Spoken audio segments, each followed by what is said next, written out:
Hey y'all, it's Mama Beth and I'm in the kitchen, but this time instead of cooking or talking about today's events, things that are going on, I thought I would make good on my promise and tell you some spooky stories. Lots of spooky things going on this month before Halloween and up on Halloween. We're gonna go to some haunted places in West Virginia and I'm gonna vlog it and you'll get to see everything that happens. See if we can find a ghost. You know, my husband and I love to travel, and whenever we're going to a new city, we try to see if there's a haunted place that we can stay or visit, or perhaps a ghost tour. I know Savannah and Charleston have great ghost tours. Atlanta, we stayed in the most haunted hotel that I've ever been in. It's crazy. You might look it up, see if you want to stay there. I guarantee that if you stay in the room and we did, something's going to happen, because it sure did happen to us. Now, we were staying for the 4th of July weekend. We got there Friday to the Beverley Hills Inn. Now, you can look it up online. There's lots of people have done ghost hunts, searches, stayed in the room, you know, taken pictures. It's well known. It's well known, and for a reason. When we first got there, we checked in with the gentleman downstairs. Very nice guy. It's just a sweetheart. And he explained to us, we said that we wanted the most haunted room. We wanted the one where we would have some activity. And he said, oh, the one at the top of the steps. And it was the top of the 3rd floor. And we were like, okay. And we had our little dachshund with us. We had Max. He was our first weenie. And he was always good. He was house trained. He was a total sweetheart. And Max was acting normal while we checked in. And we asked the guy, you know, why the place was so haunted. And he said that it had been back after the war. It was a home for war widows. And they stayed there and some died there. And apparently several didn't leave. The ones on the 3rd floor never left. Okay, so we're like, okay, we'll see if anything happens. And we took pictures and stuff outside the hotel, and it looked normal. It's a bed and breakfast. It's not a regular hotel. It's like, you can tell it was a boarding house. And as we were going up the steps, and that was before I was using a cane, so the steps weren't as bad for me then. But Max is on this leash. And when we get up to the 3rd floor, like just a few steps away from the top where the landing is, he just refused. He refused to go. And, you know, and I'm tugging on his leash and I'm like, come on, what's the matter with you? And he just got really stiff on the steps and refused to go up. Well, so I picked him up and I thought, well, maybe he's just being a pain in the hind end. You know how wiener dogs are like that. They can just get in a mood. But I picked him up and I carried him the last few steps. When we got to the 3rd floor, he went scooting across, like almost like somebody had kicked him. It was really strange. And he went all the way over to the other side of the hallway and was up against the wall, and he was just shaking and cowering. Now this dog, he was a small dachshund, but he was brave. He thought he was 10 feet tall and bulletproof. So for him to be cowering and shaking like that, I was like, what is the matter with you? Come on, honey. And I'm talking gentle to him. And Daniel's like, I don't know. What's the dog acting crazy for? And I said, I don't know. Maybe something is up. Maybe he senses something that we don't. I said, but did you see him fly across the floor? And he was like, no, I didn't really see. I said, he literally slid across the floor and hit up against the wall. And my husband's like, oh yeah, whatever. Because he really doesn't believe in ghosts and spirits. I mean, he's interested in it, but he's not like me. He wasn't raised believing and all that. So I get Max and I pick him up and he's in my arms and he is just shaking like crazy. And when I look back on it now, I feel really bad that we put him through this. Poor dog. He didn't ask for any of this. So we go into the room and it's right at the top of the steps. The steps went up alongside the wall and then the door was on our left. So we go in and, you know, the room, I felt something. I'm sensitive to things though. And I said, yeah, this room's haunted. There's something here. And my husband's like, oh yeah, whatever, you're full of shit. And I'm like, no, there's something here. Don't make it mad. You know, I said, you need to stay respectful. And he's just like, whatever, let's get our bags unpacked. So we put, the way the room was set up, the beds, which was real odd. I have that same bed upstairs at our house, and it was my daughter's bed. It's a queen size bed, and it's got a beautiful, it's ironwork and brass headboard, and it doesn't have a footboard, but it's queen size. And I thought, how weird that we have the same bed, and I bought it years before. And anyway, it's a nice bed, good mattress, and then in that bedroom area there was like a little suite where you could sit. It had a couch, and that's where we ended up putting our luggage. It had a couch and it had 2 chairs, and then a coffee table, so you could sit there and have coffee. And then further over there was balcony doors, and we were at the top we were in the top floor, so the doors opened up and you had a little landing, and then there were stairs that you could take to go all the way down, which we thought great. You know, when Max has to go to use the bathroom, you know, when he needs to go outside, we can just take him down those steps. Well, things didn't exactly work out so easily. When we first opened up all of our baggage, all of our luggage and everything, and we're, you know, I'm taking things out that I want to, you know, shake the wrinkles out of and everything. The dog refused to get off the couch. He buried himself underneath the luggage, and we've traveled with him. We traveled with him his whole life, from the time he was a puppy on, and he would always like go around and sniff a new room out, and if we weren't careful, he'd lift a leg. But you know, but as he got older, he quit doing that. But he would always explore the space, and he was always comfortable wherever we took him. Not in this room. In this room, he got on that couch, he got underneath our luggage, and he stayed there and would not peep his head out. You could see his butt. That was it. And sometimes not even that. So I'm like, okay, the dog's acting crazy. This is nuts. Well, the first day we were there, the game was on Sunday, I believe. And y'all stop. The game was on Sunday, and so Saturday we decided, after we spent the night Friday night, and nothing really happened on Friday night. I felt weird, and I remember I had some really vivid dreams. I don't even remember now what the dreams were, but when we went to sleep, Max was in the bed with us, and he always slept with us. If you have a weenie dog, you know that you have a bed partner. There's just no way you're going to keep him out of your bed. So he slept with us, but he stayed underneath the covers the whole time, and usually Max would sleep between our pillows, between our heads, you know, and he would be a little covered up, but he never dove underneath the covers and hid, but he did there. He stayed underneath the covers the entire time, and the whole night. And when Daniel tried to take him, that's my husband, when Daniel tried to take him to get him to go outside for a walk, he would not get out of the bed. He would not get off. When we were sitting on the couch, he would not get off the couch, and we would hook the leash. We'd say, come on, boy, come on. And he just would plant himself. You could not have drugged that dog out of that room. And Daniel had to carry him. Thank God he was little, because he had to carry him out the balcony door and down the 3 flights of steps to get to the back of the hotel to walk him. Now, once he got down those steps, Max acted normal. Max was perfectly fine. He relaxed. He was like, it's all good. And he went to the bathroom outside fine.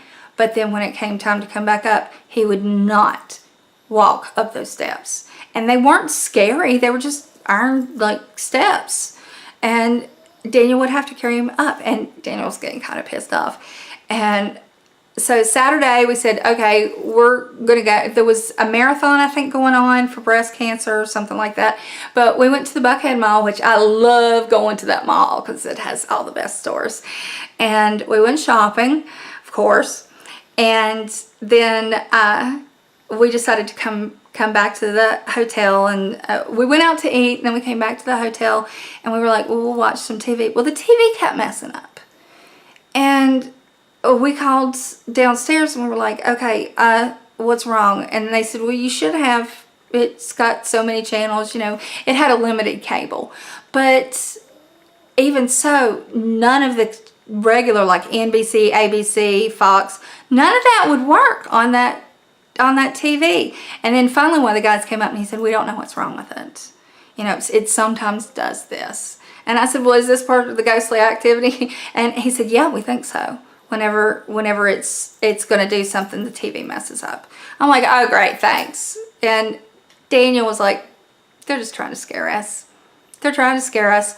Well, I was feeling really nervous, and I wasn't happy. And I said, I think we need to go to another hotel. And he was like, oh, that's bullshit. We don't need to go to any other hotel. This is fun. They're just revving you up and all these stories, blah, blah, blah. Well, all of a sudden, I was standing beside the bed, and he was on the bed, laying on the bed, kind of relaxed.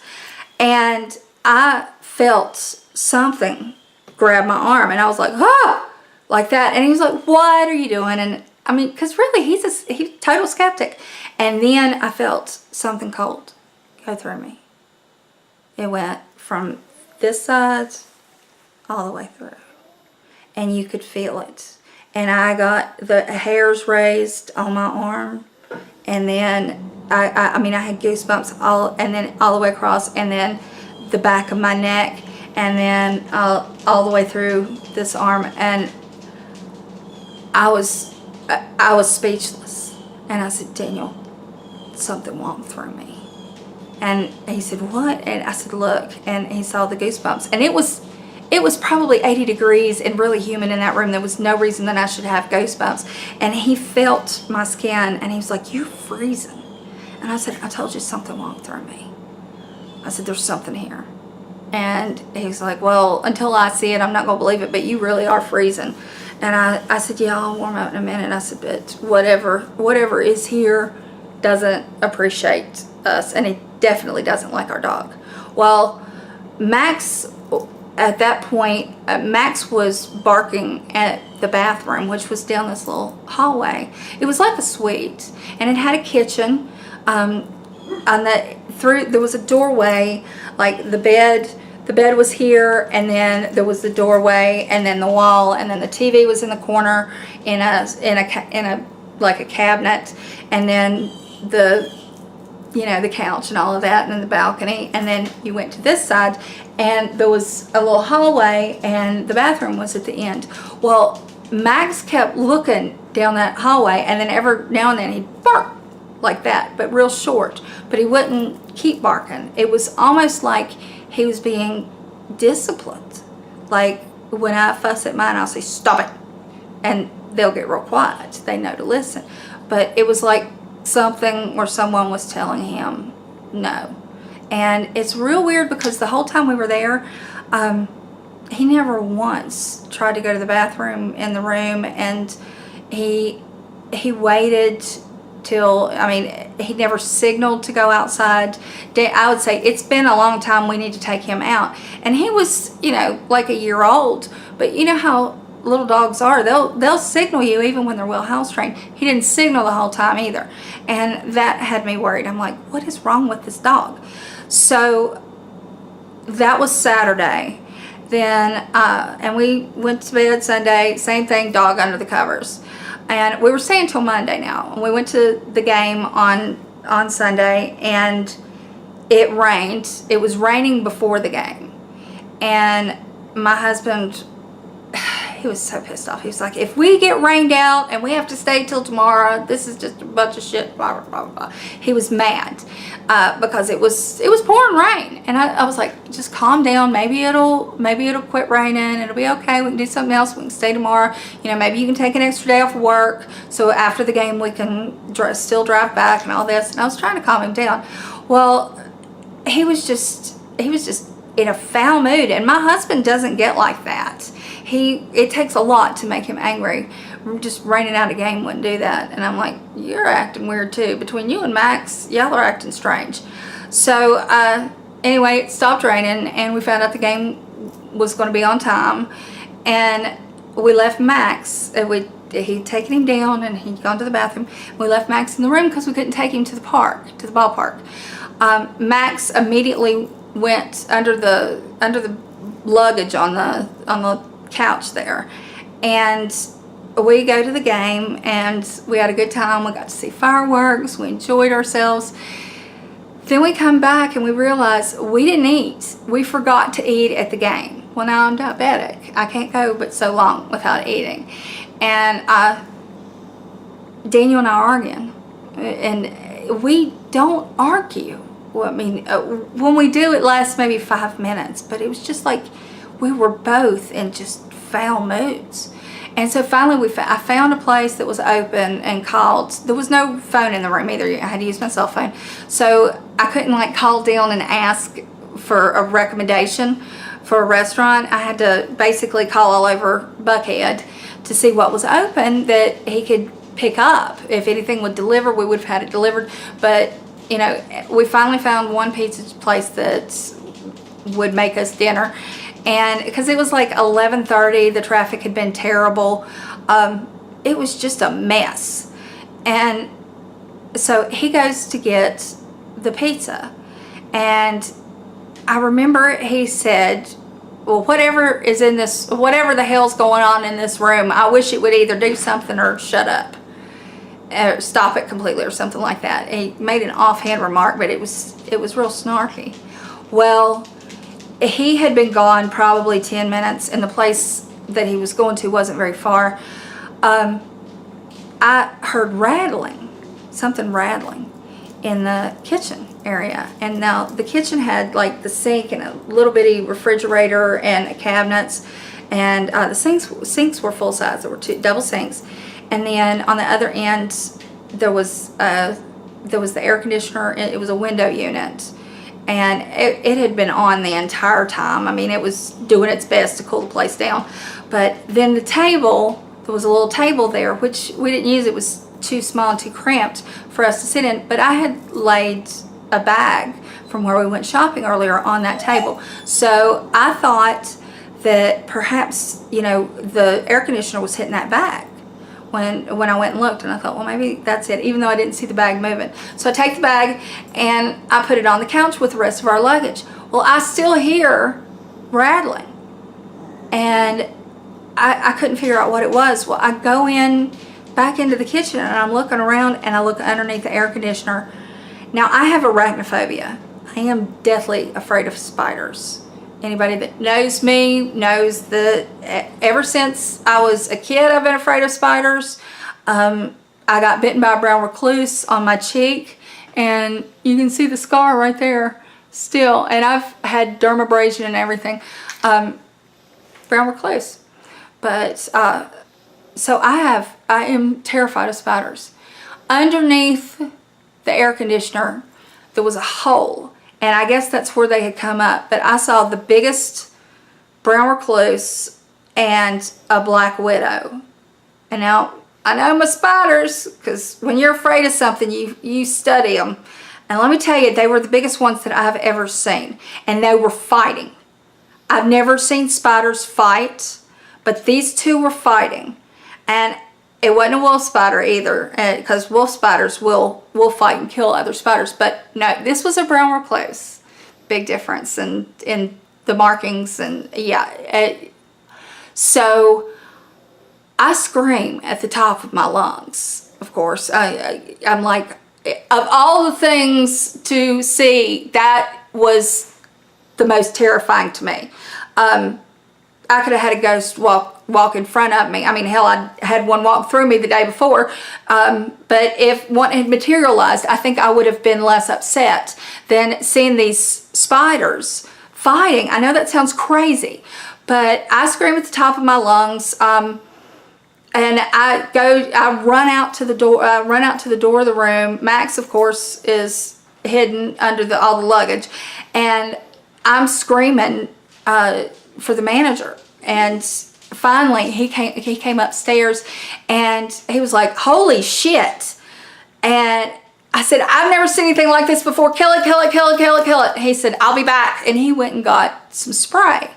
Well, you know, I'm like having a fit and losing my shit over all of this. I mean, I'm just hysterical.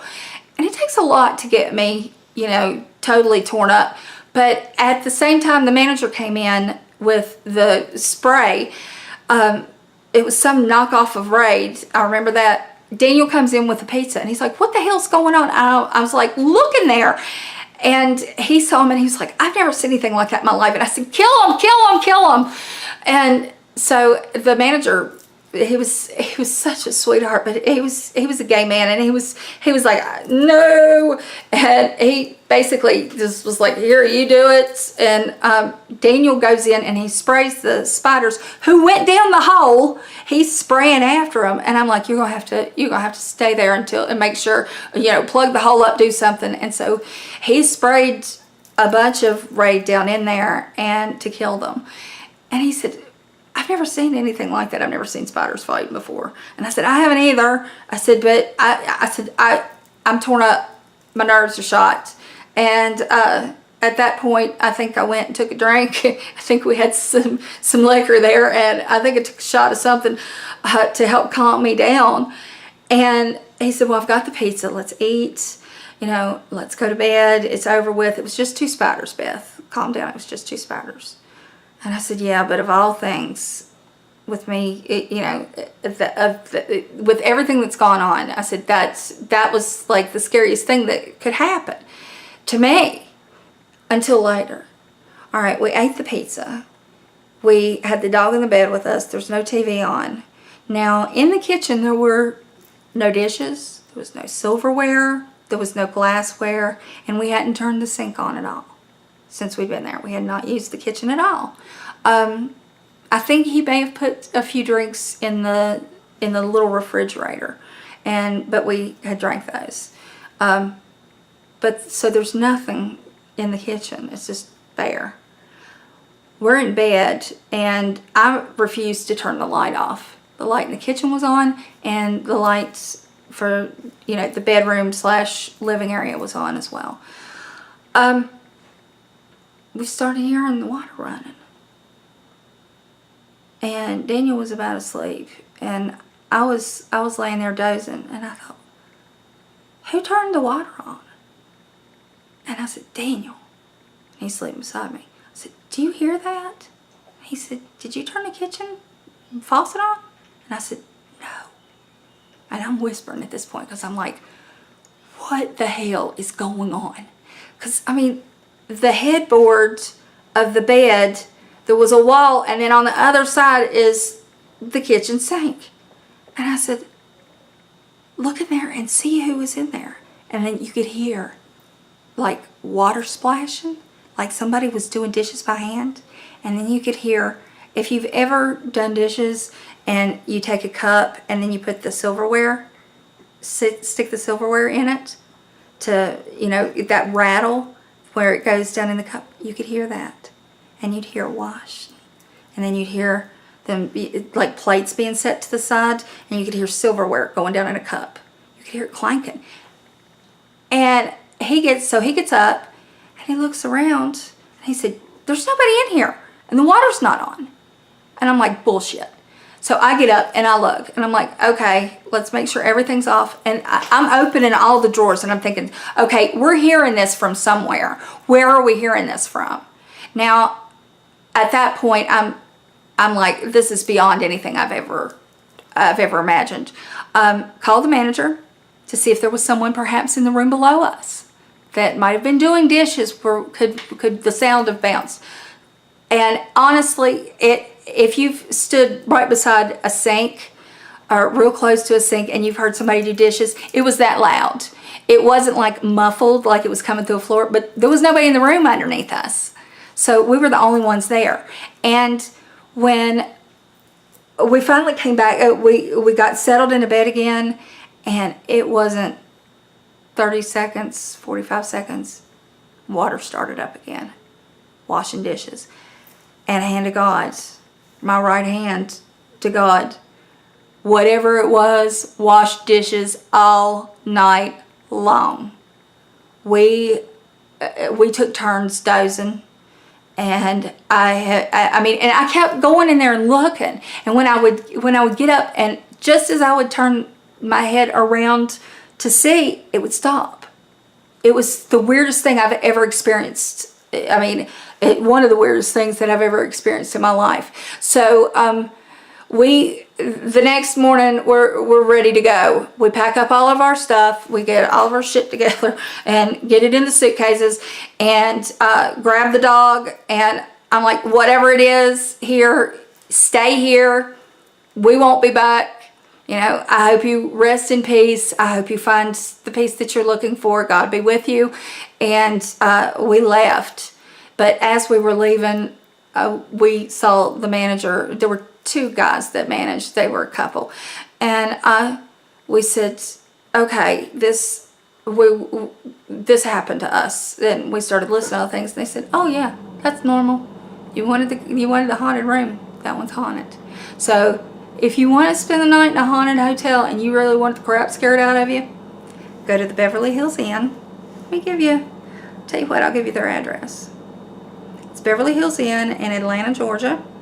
And it's in Buckhead. And it's listed as one of the most haunted places.